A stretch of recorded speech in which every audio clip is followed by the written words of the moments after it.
हरे कृष्णा। आज हम पढ़ रहे हैं स्कंद 9 अध्याय 6 द डाउनफॉल ऑफ सौबरी मुनि।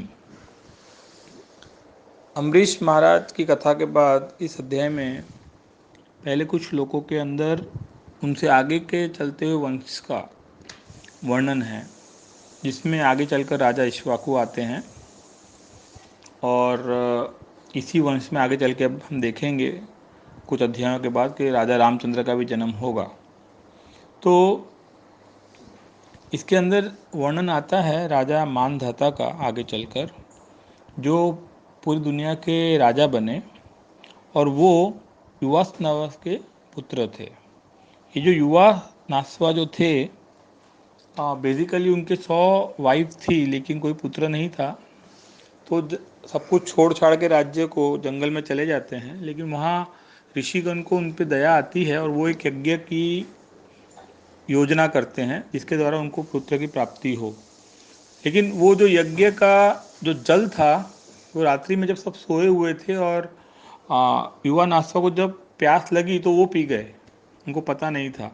और जब सुबह ऋषिगण ने पूछा कि ये जल किसने पिया और पता पड़ा कि राजा ने पी लिया है, तो उन्होंने सोचा कि ये कोई भाग्य की रचना है कि ऐसा हुआ है। और फिर युवा नासवा ने एक पुत्र को जन्म दिया जो मानधाता थे। मानधाता बहुत ही पावरफुल रूलर थे, वो पूरी दुनिया के राजा बने और उनके आगे चल के 3 पुत्र हुए और 50 पुत्रियां थी। अब यहाँ पे सौबरी ऋषि की कथा दी हुई है। सौबरी ऋषि, जैसे कि हमें पता है कि यमुना के जल में अंदर जाकर वो तपस्या कर रहे थे। अब वहाँ पे उन्होंने 2 मछलियों को इंद्र तृप्ति में लिप्त देखा और वो देखकर उनकी इच्छा हुई कि मैं भी शादी करना चाहता हूँ। तो यमुना में वो तपस्या कर ही रहे थे और राजा मानधाता जो थे वो मथुरा में रहते थे। तो बाहर आए और उन्होंने अपनी इच्छा प्रकट की राजा से कि मैं आपकी किसी भी एक पुत्री से शादी करना चाहता हूँ। लेकिन जैसे कि हम जानते हैं कि सौबरी मुनि बहुत लंबे काल से तपस्या कर रहे थे, तो वृद्ध हो चुके थे, दिखने में एक योगी जैसे दिखते थे और कोई भी व्यक्ति डर जाए ऐसा उनका अपीयरेंस था।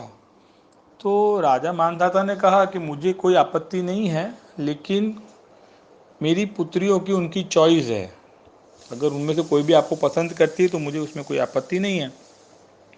सौबरी मुनि समझ गए कि राजा ने ऐसा क्यों कहा, तो फिर उन्होंने अपनी योगिक स्थिति से एक ऐसा रूप धारण किया जो स्वर्ग की अप्सराओं को भी आकर्षित करे और फिर वो उन पुत्रियों के सामने गए। तो एक नहीं, सारी की सारी 50 पुत्रियों ने उन्हें अपने पति के रूप में स्वीकार किया।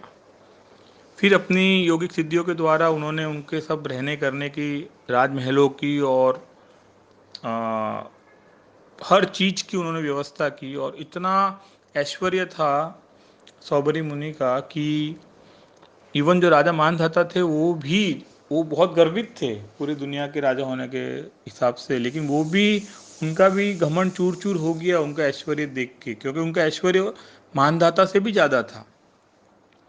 सौबरी मुनि के आगे चलकर उन्होंने हर आ, जो उनकी वाइफ थी उनसे 100 पुत्र किए। इस प्रकार उनको 5000 पुत्र हुए। लेकिन आगे चलकर फिर भी वो खुश नहीं थे बहुत समय के बाद। तो अगेन लर्निंग पॉइंट्स यही हैं कि भौतिक जगत के अंदर, जैसे कि हमने देखा है कि अग्नि में अगर हम घी डालेंगे तो वो और प्रज्वलित होगी, वो बुझेगी नहीं। उसी तरह से जितना हम भौतिक इच्छाओं के पीछे भागेंगे, ये भौतिक इच्छाएं बढ़ती चली जाएगी। शांति पाने का एकमात्र उपाय भगवान भगवद गीता के 5वें अध्याय के 29वें श्लोक में बताते हैं, भोक्ताराम यज्ञ तपसाम सर्वलोक महेश्वरम सुविधा सर्वभूतानाम ज्ञात्वा माम शांतिम गच्छति। तो हमें प्रश्न ये हो सकता है कि सौबरी मुनि की ये स्थिति क्यों हुई, वो अपने सेल्फ रियलाइजेशन के पश्च से उनका डाउनफॉल क्यों हुआ। तो इसकी भी कथा भोपा जी पर्वत में बताते हैं कि सौबरी मुनि ने गरुड़ जी को शाप दिया था। गरुड़ जी बाकायदा यमुना में आते थे मछलियाँ खाने के लिए और सौबरी मुनि वहाँ तपस्या कर रहे थे जल में, तो उन्होंने गरुड़ जी को शाप दिया था कि आप यहाँ पे मछली नहीं खा सकते।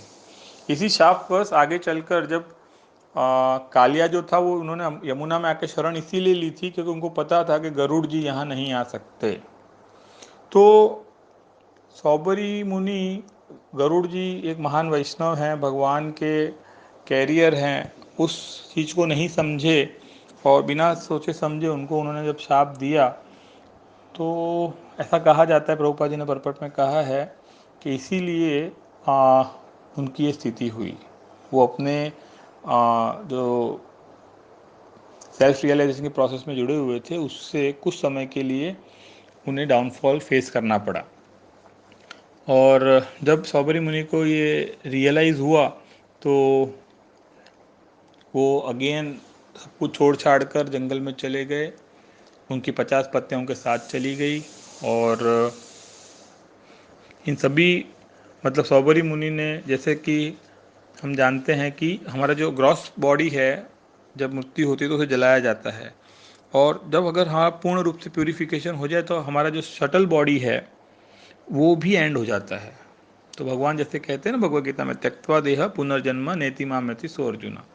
तो जब ये ग्रॉस और शटल बॉडी नहीं बचता है तो आत्मा जो है वो भगवान के धाम वापस लौट जाता है। तो सौबरी मुनि भी भगवान के धाम गए और उनके साथ साथ उनकी जो ये 50 पत्नियां थी वो भी उसी राह पर चलकर भगवान के धाम वापस गई। तो यहाँ हम एंड करते हैं चैप्टर 6 कैंटो 9। हरे कृष्णा।